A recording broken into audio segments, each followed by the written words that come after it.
Chihuahua. Pakiusap ko lang kung sino man ho kayo, huwag niyong gamitin ang pagkakataong ito, ang trahedya namin. Grabe yun, ha? Kung kayo ay sadyang nangangailangan sa buhay, parang awa niyo na ho. Huwag niyo hong gamitin ito. Kung nagpapanggap ka na ikaw nag-aalaga, nag-nurse ka, parang mahiya ka naman. Sa totoong nurse na nag-alaga, nagpupuyat. So kung sabihin ngayon, Mr. Chair, publicly, ikaw ang tanga. Congressman Abante, wag dyan sa TRICOM. Gusto nila, doon sila makipagdebate doon sa mga vloggers o sa teritoryo nila kung saan sila may contempt power. Itong mga vloggers na iba, ito ang mga tanga eh.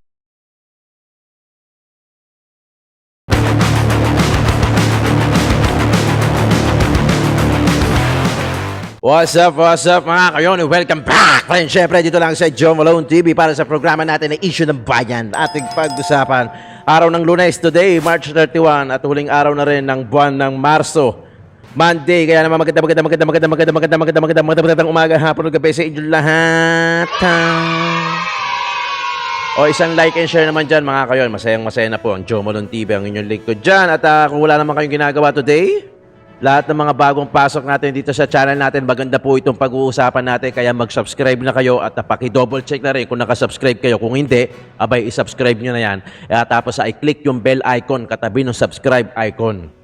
Tapos pag-click ng bell, ilagay nyo sa all. Nang sa ganon, lagi kayong updated sa mga videos na ina-upload natin at sa lahat ng issue na kailangan natin pag-usapan dito sa Pilipinas at sa gobyerno natin, pag-usapan na natin dito. Sabay-sabay tayong mabad trip. Sabay-sabay natin malalaman, sabay-sabay natin din unawain, no? Kung sino yung mga korap na politiko na yan. Ilatag natin. 'Di ba? Hindi. Kasi ang power kasi nila mag-contempt, 'di ba? Pero ang power natin, boses. 'Di ba? Sa panahon ngayon, yung baka yung freedom of speech hindi na free. 'Di ba? Susunod yung paghinga natin yan, meron ng tax. Birihin mo. Libreng ibinigay sa'yo ng Panginoon, lalagyan ng tax. O syempre, opinion ko to, channel ko to. Diba? O lahat, disclaimer lang. Sige, gawin na natin tong disclaimer. Disclaimer, pwedeng mali ako, pwedeng tama ako. Kayo na ang bahala, may pag-iisip naman kayo. Kung sa tingin ko maniniwala kayo sa akin o hindi. Kasi baka banatan tayo sa kabila. 'Di ba? Baka sabihin inciting to sedition yang ganyan na nag-iimbita-imbita. O ulitin natin, pwedeng mali ako. Kung mali ako, paumanhin po. At kung tama naman ako, di kung may tama ako, di may tama ako, 'di ba? Di sa pool kayo, 'di ba? O ngayon naman, nasa sa inyo na yan kung gusto niyo maniwala. I'm pretty sure na lahat ng mga viewers ko matatalino pa yan sa akin at alam nila kung sino yung papaniwalaan nila at sa hindi. At higit sa lahat, alam nitong mga to kung sino yung mga politikong bopol. Today is March 31, okay? Huling araw ng buwan ng Marso. Paki-subscribe na lang po mga kayon, paki-like and share na lang po. Maraming salamat po sa tulong ninyo. Kung ano po yung sinusuporta nyo kay Tatay Digong, kay BP Inday Sara, sa lahat ng Duterte, pati sa PDP Laba, sana ganun din po yung tulong na suporta na ibigay niya sa akin. Simple lang, like and share, tapos paki-subscribe. Double check, paki-subscribe, tapos click niyo yung bell icon. Okay na ako doon. Okay? Maraming salamat kung gagawin nyo. Isang attendance check muna tayo dyan mga kayon. Paki-comment dyan sa baba yung exact location mo. Nasa abroad ka man o sa Pilipinas. Ganon. Sa comment section. Watching from Sweden, Netherlands, Frankfurt, Germany, Bulacan, Cavite, Pangasinan. Paki-comment dyan sa baba. Okay, thank you. Kaya ako sinasabi yon para magkaroon tayo ng YouTube engagement. Kasi alam nyo na, may mga nagre-report kasi, I don't know kung sa kabila o yung mga naiinggit sa atin kasi solid masyado yung ating samahan dito. Diba? Yun ang gustong-gusto ko eh. Hindi ako nagkamali na piliin si Tatay Digong noon pa, 2016 hanggang sa ngayon, na ito lang ang sinusuporta ko sa kanyang sa lokal, syempre, andi dito, solid yung suporta. Wala akong masabi. Solid ang suporta. Okay, eto na. Pag-usapan na natin to. I-shoutout muna natin lahat ng bagong pasok. Yung sa members natin, sila Ma'am Lorna Tubera, Florina Dacumos, Queen O, Rose Enriquez, Mary Jean Tabuada, Dina Mahos, Bongo, Ma'am Lorna, Danny Ubaldo, Lito Javier, Manix Sangko, and JU Production. Maraming salamat sa pag-suporta niyo sa akin. At Kung gusto nyo mag-join sa membership natin, meron naman join membership button dyan. Okay? Kung hindi naman, like and share, okay na yan. Subscribe, okay na tayo dyan. Maraming sa Mega Love. Shoutout sa inyo lahat. Kamusta ang buhay-buhay sa ibang bansa at pati na rin sa ibang karatig probinsya natin? Kamusta naman kayo? Paki-comment naman dyan sa baba. Okay, eto na. Pag-usapan na natin. Natutuwa ako. First of all, natutuwa ako kasi meron tayong kasing ginagawang nagpapa-renovate ako ng studio. Ito kasi nasa likod natin, green screen. Green screen yan, tapos warehouse yan. So tambak. Kaya ako naka-jacket kasi malamok. Naka-pajama pa ako. Naka-pants pa ako kasi malamok. So may electric fan tayo pero mahina lang kasi maririnig nyo rito. So nilalamok ako yan dito sa side na to kasi di sa side na to medyo madilim. Kaya pag nakaganon ako, yan, lalamukin na ako niyan. So pinapagawa natin yung i-renovate na konting kwarto lang na i-convert natin sa studio. Nang sa ganun, hindi na ako mag-green screen. So, kita na yung background. Less render para mas mabilis. So, ganun ang pinapagawa natin. Konti lang yon, renovation lang. Matagal nga eh. Para lang may studio tayo, di ako lamukin, di ba? Kaya ako lagi naka-jacket. Ayoko nga mag-jacket, ang init-init di sa Pilipinas eh. Okay! Eto, ang maganda. Di ba? Na lumabas ang galit kasi ng lumabas ang galit ng taong bayan. Hindi ko kayo ina-encourage baka mamaya kasi inciting to sedition. Lumabas, nakita naman natin, ang galit ng mga Pinoy, sakto, napadaan. Yung mga taga-suporta ni Duterte, nagwewelga dyan, nagrarally dyan sa Menjola. Menjola to Tapos napadaan. Birthday ni Tatay Digong to, March 20. Napadaan yung caravan ni Congressman Joel Chua, yung sa Asenso Malileño ba to? Yan, ewan ko sa inyo. Ang sinigaw, Duterte, habang ginaganon yung placard ni Congressman Joel Chua. Woo! Duterte! Malamang nagsisisi itong mga to kung bakit doon pa tayo sa dami ng kalsada sa Maynila, doon pa tayo napadaan. Panoorin natin sabay-sabay. Nakakatuwa to. At nakakatawa, di ba? Na talagang sa Duterte part, yung mga supporter, solid Tayo, solid dito di ba? Yung supporta nyo sa akin, solid. Yung supporta nyo kay tatay, kay VP Intay, napaka-solid. Kaya, parang dun, nakikita natin yung unity natin Dahil para kay Tatay Digong, ito talaga, parang binastos ang dating. Di ba? Talagang, deserve. Kumbaga, deserve naman. Okay? Panoorin natin to. Pero,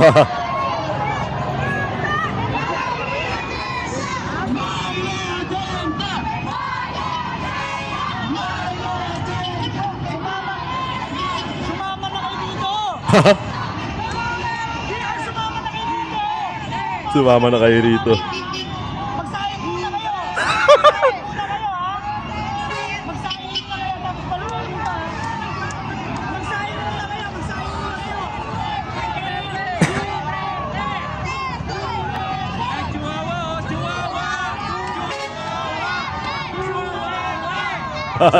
Chihuahua. Chihuahua. Chihuahua, iba naman Duterte. May suwisigaw pampu. No? Tarpaulin ni Joel Chua. Chihuahua. March 28 to birthday ni Tatay Digong to. Sakto. Duterte yung sigaw. Sakto, campaign period, start ng campaign period sa lokal. Kaya nagkasalubong. Nako, hindi naman nagkasalubong. Nandiyan dyan sa Manjola yung yung mga supporters na ni Tatay Digong Sakto, napadaan itong caravan niya, Chihuahua daw, Chihuahua, Duterte.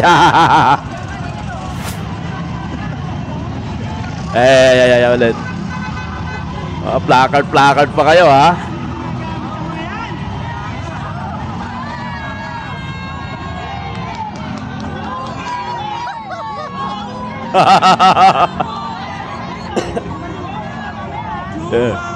Chihuahua.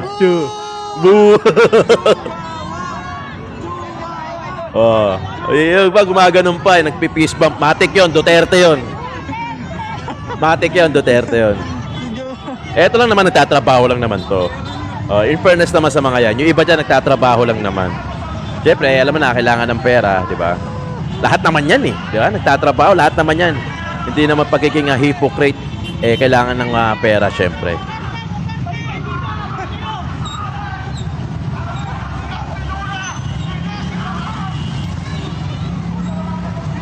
Kukulit nyo, ha? Placard ni Joel Chua. Hindi, si Jong Isip pala to. Jong Isip. Magaling mag-isip yan.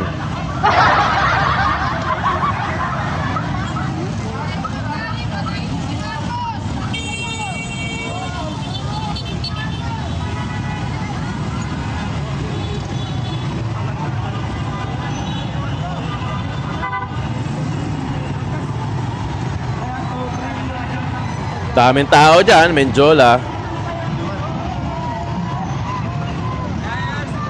Kaya marami na traffic naman. Ay, Abante si Abante. Sumisigaw din ng Duterte yan. Ayan.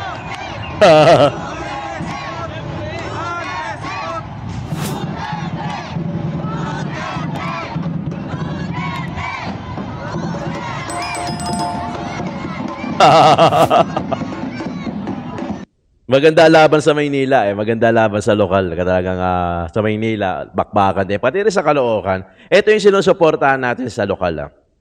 Siyempre, Mayor Isko Moreno para sa pagka-mayor sa Maynila. Along malapitan sa pagka-mayor ng Caloocan at si Congressman Ernest Dionisio sa representative ng District 1 sa Maynila sa pagka-Congress. Okay, yan yung mga sinusuportahan natin. Siyempre, hindi mo mawala itong PDP laban. Diba? Ito talaga ang ating unang parang extraction team yan. Protector team. Kailangan nilang makapasok sa Senado lahat sila para paprotektahan nila si BP Inday Sara. Alam ko na, inabanggit ko na yan sa inyo dito. Kaya ito talaga ang ating number one na kailangan natin papasukin. Okay? Hindi tayo nag-i-invite dito. Okay? Hindi ko sinasabing mag-aklas kayo or what. Para iwas inciting sedition tayo. Okay? Malalaki na kayo. Alam nyo na kung sino paniniwalaan nyo. Marahil mali ako at marahil tama ako. Kung mali ako, pagpaumahin nyo na. Kung tama naman ako, alam nyo na. Okay? Di ba? Okay, alam nyo na. Alam ng mga yan. Gets ng mga ko yan. Gets ng mga viewers ko yan. Okay? Gets ng mga viewers ko yan. Di bale. Darating ang panahon. Di ba? Darating ang panahon. Okay? Kaya nga sabi ko sa inyo, papasukin natin kung personal na wish ko, personal na hiling ko sa inyo. Iboto natin straight PDP laban. Hindi masama yan. Pucha, walang inciting to sedition dyan. Di ba? Personal na hiling ko sa inyo bilang pinapanooran nyo na political vlogger. Okay lang ba? Pwede ba? Papasukin natin yung 10 sa PDP laban. Okay? Pwede? O pwede. Papasukin natin. Para sa taga Maynila, papasukin natin si Isko Moreno. Sa Caloocan, papasukin natin, ipanalo natin si Along Malapitan. Sa Maynila, sa Congressman, ipanalo natin si Ernest Dionisio. Okay? Etong susunod na ipapanood ko sa inyo, ito yung interview ni Boljak kay Ma'am Hanilet. Kasi, despite the fact na ganun na nga yung sitwasyon ni Tatay Digong sa dahig, marami pa rin mapagsamantala. Na keso humihingi ng ganyan, humihingi ng ganun, ang gagamitin, pangalan ni Duterte, ni Tatay Digong. O di ba ang kakapal ng muka, ang titigas ng muka. Alam ko kailangan natin ng pera, okay? Huwag tayo magpaka-hipokrito rito. Ako kailangan ko ng pera, kayo kailangan nyo ng pera. Pero gawin natin sa maayos na paraan. Gawin natin, kumita tayo sa maayos na paraan na wala tayong inaapakan tao. Kaya naman natin yan Madiskarte ang Pinoy. Madiskarte ang Pilipino. Kahit saan mo dalhin sa ibang bansa, sa probinsya, kahit nga lumindol, magkasunog, nakikita mo, nakukuha pa niyan tumawa kahit na mabigat yung dinadaanan niya. Kasi ganun kalupit ang Pinoy. Ganun kadiskarte ang Pinoy, ganun kaabilidad ang Pinoy. At alam natin na kahit saan mo dalhin ng isang Pinoy, kayang-kaya niyang gumawa ng paraan. Huwag naman sana yung ganitong paraan na gagamitin niyo yung pangalan ni Tatay Digong at maghihingi kayo kung ano-ano. Isasang-alang niyo yung pangalan ni Tatay Digong para para mabilis ang donation, para mabilis ang kita ng pera. Huwag naman sa ganun, di ba? Nananawagan si Ma'am Hanilet na sana huwag naman sa ganun point. Di ba? Pwede naman kumita ng maayos Pwede yan. Kayang-kaya niya, ayaw nyo lang gawin or is either tamad kayo o wala lang kayong tiwala sa sarili nyo. But lagi nyo iisipin ang Pinoy, madiskarte yan. Okay? Pero hindi yung ganyang klaseng diskarte. Huwag ganon. Panoorin natin, Boljak. Ano po yung sinabi ni former President PRRD sa inyo? Sabi niya, yung kagaya ng sinabi niya kay VP, sabi niya, there will be Yeah. a day. There Of will always reckoning. be a day of reckoning. Yes. Yeah. Tsaka sabi nga niya, kinote niya nga sa Psalms 91 verse 8 Yeah. I will let you see with your own eyes the destruction and the punishment of the wicked. Yeah. Ang ganda Yes. ng promise ng Panginoon. So very positive po si PRRD. Ano yung parang pinaka-importanting mensahe niya sa inyo nung time na nag-visit kayo sa kanya? Nung kinwentuhan ko kasi siya kung ano nangyayari sa labas, sabi ko, ikaw na ayaw mong ipaalam, ayaw mong magpaistorbo tuwing birthday mo, natutulog ka lang. Ngayon buong mundo ang nasa-celebrate ng Yes. Birthday. Yeah, birthday niya. So, tuwang-tuwa naman siya. Oo. So, Masaya siya. nagbanggit ba siya na, like personal messages sa Pilipino, mga kababayan natin? Sabi niya, salamat sa suporta at sa pagmamahal. As usual, sabi niya, mahal niya ang lahat ng Mhm. ang mga Pilipino sa buong mundo, sa Pilipinas at sa labas ng bansa. Saan mang parte ng bansa, mahal niya. Yun naman talaga miski na ng presidente siya, mas minahal pa nga niya ang Pilipino Wow. Yeah. at ang Pilipinas. Totoo. Yeah. In So, fairness. ako po talagang nag-travel din ako para ma-witness talaga namin yung, yun nga, yung pang-aapi sa family ninyo. At lalo na kay Pangulong Duterte, kitang-kita din naman namin, no, million tao talaga ang nag-support sa inyo. Pero ako po ay bilang isang just an ordinary citizen, marami ding lumalapit kasi sa akin ng mga tao. Minsan nagpe-pretend na they are connected with you, or I don't know, may mga nung kahapon sa ground nandoon ako, may mga pinaparating sa akin na mga information na may mga taong nangihingi ng tulong in behalf of your family. Inaalaw niyo po ba 'yon? Hindi. Pakiusap ko lang kung sino man ho kayo, huwag niyong gamitin ang pagkakataong ito, ang trahedya namin. Grabe yun, Yeah. Kung kayo ay sadyang nangangailangan sa buhay, parang awa niyo na ho, huwag niyo hong gamitin ito. Dahil kami ho bilang pamilya, si VP Inday, si Congressman Pulong, si Mayor Baste, hindi ho kami hihingi ng tulong o financial na tulong sa ibang tao. Kami ho, kung kinakailangan naming umutang, yun ho ay gagawin namin. Merong nagkwento sa akin, maraming lumalapit kasi alam nila, desperado kami, di ba? Yeah. Lumalapit sila na ganyan. Sabi ko, kung kaya mong gawin, bakit hindi mo na lang gawin? Bakit, maraming mga kwento, mga storya. Sige, kung kaya mong gawin, gawin mo na lang. Yun ang ano ko. So pakiusap ka lang. Yung totoong nurse, alam mo, natulog sa bahay namin, Maharlika. Yung totoong nurse na nag-aalaga, ako nag-interview nan before pa siya naging presidente. So sa bahay namin niya natutulog, sa sala namin natutulog, nag-aantayan kay PRD kung kailan siya tatawagin. So, yung totoong mga nurse hindi nagsasalita. Kami may group chat kami ng kasama ng mga nurse na nag-aalaga, nagre-report sila sa akin kung ano. So, yung totoong nurse, hindi iyan nagsasalita. Code of ethics siya ng nurse na hindi ka dapat magsalita. Disclose sa iyong kuya. Nagtatago yung totoong nurse.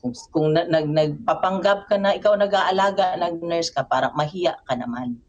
Sa totoong nurse na nag-aalaga, nagpupuyat sa kanya. Meron siguro nagpapanggap na nurse. Si Pangulong Duterte, di ba, hindi naman inalaw na mag-stay Kaya dito? nga, ultimo nurse, di ba? Ang nangyari niyan, hanggang ngayon, para sa akin, parang bangungot. Hindi ako makapaniwala. Hindi ko akalain na pag walang passport ang tao, pwede palang idalahin sa iyo. Diba? Pwede palang dokumento. Pwede pala yun. Yeah. Kasi ako, yun nga yung mga nakakarating sa akin ng mga mensahe na may mga nagpapanggap, no, na mga taong nag-connected sa inyo or kakilala or kamag-anak kayo. Yung iba, hindi ko naman talaga kilala. Kayo lang naman ang kilala kong mga relatives niya. So, ang sa akin lang, ma'am, pinararating ko lang sa inyo. Kasi sa akin din, may lumalapit kahapon nga po, may mga nag-aabot ng mga, mga sobre, mga birthday cards. So, sinasabihan ko sila na yung family ninyo, which is in-announce ni Inday, hindi nanghihingi ng financial help. But birthday greetings is fine. Birthday greetings, mga cards. Okay so, meron lang. Kasi pala, pampaano ng ano niya. yeah. Dinala ko ngayon ba, Yes, pampataas ng ano yan, ng moral. Pampagana, di ba? Yung alam mo, para maanuhan ng yung spirits niya, yes. at gumaan yung loob niya, maging Kasi baka hindi nakikita ni Tatay Digong Hindi ko alam kung meron TV diyan na nababalita siya na biruin mo buong mundo nag-celebrate ng birthday sa'yo. Hindi ko alam kung napapanood niya, pero malamang alam niya na kasi nasabi naman nito nila Ma'am Hanilet tsaka siguro ni Ma'am Katie. Alam niya na 'yon, pero I don't know kung talaga napapanood niya sa labas doon sa detention kung may TV man, Siya di ng ba? konti doon dahil sa mga pagbati ng mga tao. Mm. So kasi, may mga nurse pa lang nagpapanggap. Ang alam ko parang may mga nagvo-volunteer dito sa Dahig, pero may mga Nag-contact nagpapanggap ako. din pala ng mga Ala- nurse daw. Alam ni mo, Pangulong ang nangyari Duterte. niyan, siyempre ako nurse, registered yes, nurse yes, ako. yeah. So, kinontak ko na sa pag alis pa lang nila, kumontak na ako, yung sa PRC sa Davao. Davao, okay. Sabi ko, tulungan mo ako makahanap ng nurse doon. Dito. Sabi ko, oo, sabi ko, whatever na wire transfer Wire ko ang transfer yung sweldo sweldo. ko. Ang sweldo niya papunta dito. Siya magala. Nakakontak ako, natawagan ko, ma'am, ganito. It turned out, wala lahat, bawal lahat. Pa-ultimo yung nurse na personal nurse niya na before siya tumakbo ng presidente na in-interview ko. Kasi mabuting tao yun, mapagkatiwalaan mo talaga. When it comes sa pera, mapagkatiwalaan mo. Hindi pinasama. Kaya nga, nung tinawagan ko na, alam ko nakalanding na, nung tinawagan ko siya, nag-iyakan kami, ma'am, hindi kami pinasama. Yun ang So, yun, kami nga para lang mapaano ko sa inyo na ang pamilya namin hindi ho manghihingi o magsusolicit sa inyo ng kahit na anong financial na tulong. Kami nga ni BP Inday nagtutulakan. Nung nasa Davao pa ako, sinabihan ko na si Inday. Sabi ko, bigyan mo ako ng magpadala ako. Paano ko ipadala? Hanggang ngayon, hindi niya ako sinasagot. So, ganun kami. So, yung mga makapalang mukha dyan, parang awa nyo na. Parang awa nyo na. Yeah. Yun. So, for the record, mga kababayan, wala pong Ang lupit, no? Ang nurse lupit. si Pangulong Duterte dito sa Bili mo sa Except gumagawa nandun nun. sa Grabe ICC yung kung tikas ng sino mukha ang ninyo. assigned ng institution. Tama po ba? Hindi ko talaga alam. Malabo ang ng loob sa loob. Hindi ko alam. Marami akong hindi alam. Pati sinasabi lang nila ganito. Basta ako, sinabi ko lahat. Anong sitwasyon niya. Sinabi ko lahat kasi medical, medical history niya. Yes. Kung ang niya. Yun lang ang kaya kong sabihin. Ibigay. Pero yung sila ang magbigay, yun ang mahirap kasi sila ang hindi nagbibigay ng kung ano ang information. Yun ang Pero yung medical history ni PRRD na i-forward na sa kanila lahat, tama ba sa ICC? Inaasikaso ng mga lawyers. Yes. Ito powerful to. Powerful to. Bago tayo dumating doon sa huling video natin. Ito ipagdasal natin na sana okay yung kalusugan ni Tatay Digong doon sa Dahig. Wag na muna yung kung kailan siya uuwi. Pero hindi ko sinabi wag natin ipagdasal. Ang unang dapat kasi natin pinagdadasal, yung health ni Tatay Digong. Kasi gumagawa naman ng paraan sila BP Inday Sara, lahat ng mga attorney doon ni Tatay Digong na mapauwi sa lalong madaling panahon si Tatay Digong. Pero syempre, kailangan yung health, yun muna. Maayos, nabibigay yung kanyang maintenance. Baka may maintenance na rin si Tatay Digong dahil 80 na yan. Malamang sa malamang, meron na siguro yan. Diba? Saka mga vitamins yan. So sana yun, ipagdasal natin. Okay? Ipagdasal natin na sana okay yung health. At doon sa mga matitigas sa mukha na ayaw magbanat ng buto, na gustong makadiskarte, makakuha ng pera sa ganong klaseng pamamaraan, pucha, mahiya naman kayo. Mahiya naman kayo. Ganun na nga yung trahedya na nangyari doon sa pamilya ni Tatay Digong, ni kay Ma'am Hanilet, pati kay Ma'am Kitty. You know how it hurts? So bad. Diba? Na yung tatay mo kinuha, tapos dinala doon sa ibang bansa, mas magbe-birthday pa. 'Di ba? Huwag sana mangyari sa inyo 'yon, 'di ba? Pero sobrang sakit nun, tapos dadagdagan nyo pa ng ganyan. Sasamantalahin nyo pa. Huwag ganon. Meron pang ibang paraan para kumita ng pera sa maayos na walang inaapakan tao at hindi ka nag-aagrabyado ng ibang tao. Okay? Okay? Huwag matigas ang mukha, ha?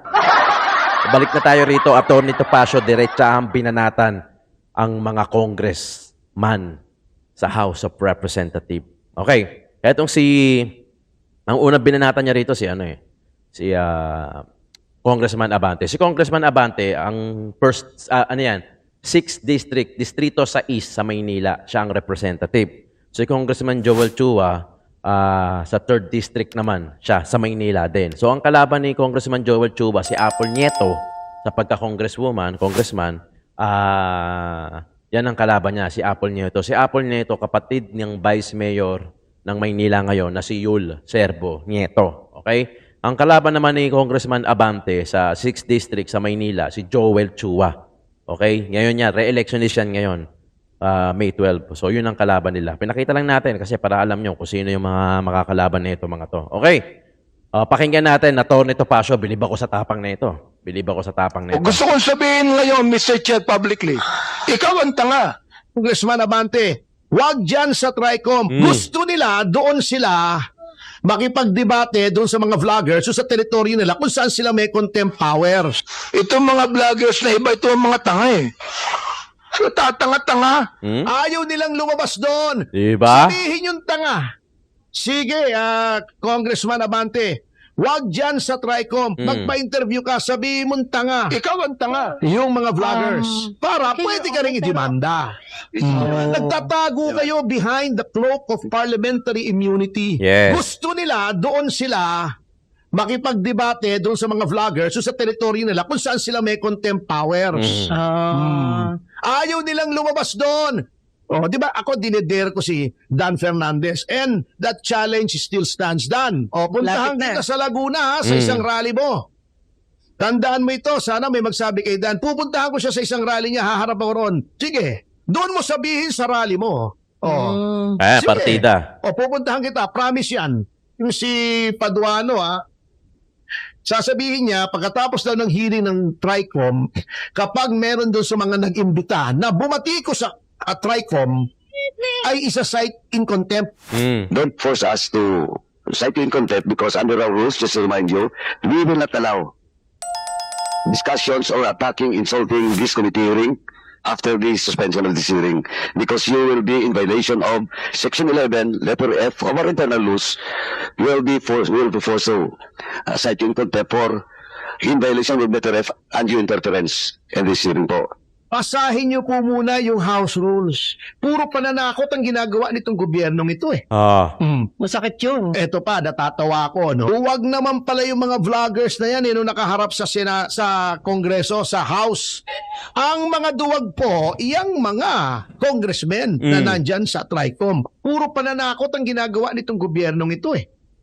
Masakit yun. Yung Nagdadamay TRICOM, tayo. Eto, nakakatawa. Yung si Paduano, mambabatas, ipag-aralan naman boss ang batas kasi para hindi kahiya-hiya. Sasabihin niya, pagkatapos daw ng hearing ng TRICOM, kapag meron doon sa mga nag-imbita na bumati ko sa TRICOM, ay isa-cite in contempt kahit nangyari yung pagbabatikos bago yung next hearing sa April 8 yata, kung hindi ako nagkakamali. Ako yung tama. Alam nyo, Ginoong Paduano, hindi nyo pwedeng i-cite in contempt ang isang tao for anything done outside the halls of Congress, outside of the House of Representatives. Hindi po korte ang kahit anong komite ng House. Tandaan niyo po yan, magtanong po muna kayo para hindi kahiya-hiya ang inyong mga pinagsasabi. Ang korte po mayroong powers of direct contempt and indirect contempt. Okay? Kasi kapag may paglilitis, merong tinatawag na sub judice. Kapag may ongoing na trial at may nagsasalita na mga-aring makaapekto o ma-prejudice yung isang kaso, you can cite that person in indirect contempt because it interferes with the judicial process. Yang committee po niya ay hindi yan judicial process, that is a legislative process. You can only cite a person in contempt while he is there sa loob ng House or mayroong sabpina at hindi siya sumunod, you can cite him or her in contempt. Yan. Basahin niyo po muna yung House Rules. For any other act outside of those narrowly defined in the rules of the House pertaining to legislative hearings, hindi po kayo pwedeng mag-cite in contempt. baka nalilito po kayo kasi si Richard Gordon noon, noong formally hearing, yung kinikriticize ko, ang Blue Ribbon.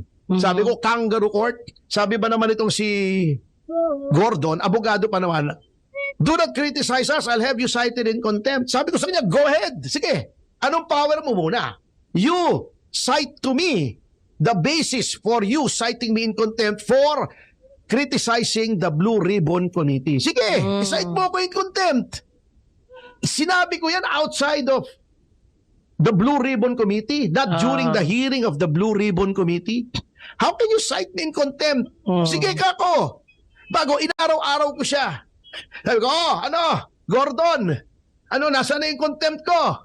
Siguro na himasmasan yung mama, nasabihan, boss, hindi natin pwedeng i-cite in contempt yan. Kasi, Wala na hello, sa batas. mga pare ko, may constitution po tayo. Anong nakalagay sa constitution? No law shall be passed abridging the freedom of speech or of the press or of the right of the people to peaceably assemble for the redress of their grievances.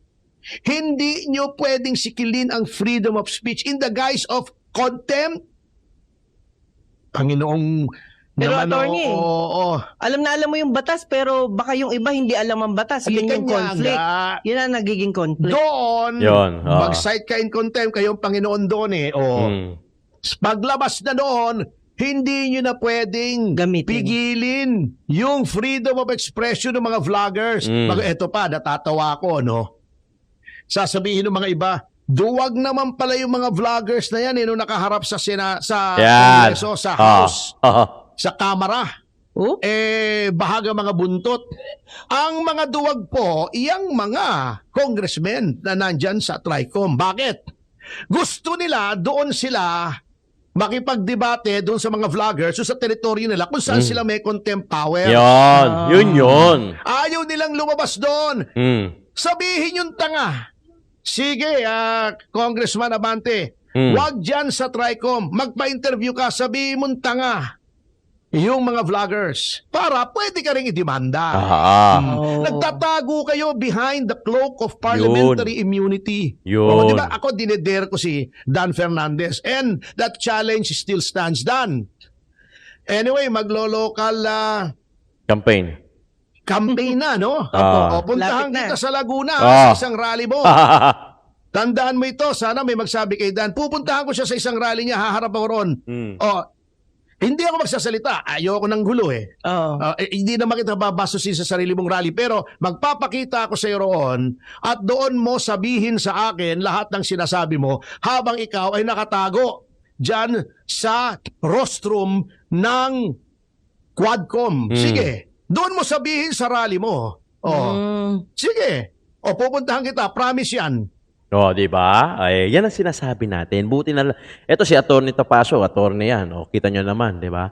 Nasa home court nila Nasa home court advantage nila. Kita nyo, na-lectionan kayo tuloy ni Atty. Topacio. Di ba mga kayon? Ano masasabi nyo dyan? Di ba? Re-election is yung dyan. Yung iba dyan, di ba? Kaya talagang ngayon, malamang nagkakampanya yan kasi start na tayo ng campaign period sa lokal. Okay? Paki-comment naman dyan sa baba kung ano yung reaction nyo naman sa mga patungkol na yan. Kung doon kaya Ma'am Hanilet, sa mga nananamantala, dito kay Atty. Topacio, binanatan niya yung mga congressman, at pati na rin yung doon sa kay Congressman Joel Chua kung saan sinigawan ng Duterte habang doon sa caravan nila. Okay? Sarap. Ang sarap, di ba? Ay, nako. Okay mga kayo lagi natin paiisipin, lagi natin tatandaan sa May 12, bumoto ng tamang tao na ang priority yung bayan. Huwag yung power niya. Yung tipong kahit hindi siya maluklok ulit, okay lang kasi alam niya naging mabuti siyang tagapaglingkod ng sambayanan. Hindi yung takot mawalan ng power, takot mawalan ng posisyon kasi alam niya marami siyang kalokohan at pagka hindi siya nanalo, babalikan siya ng mga to.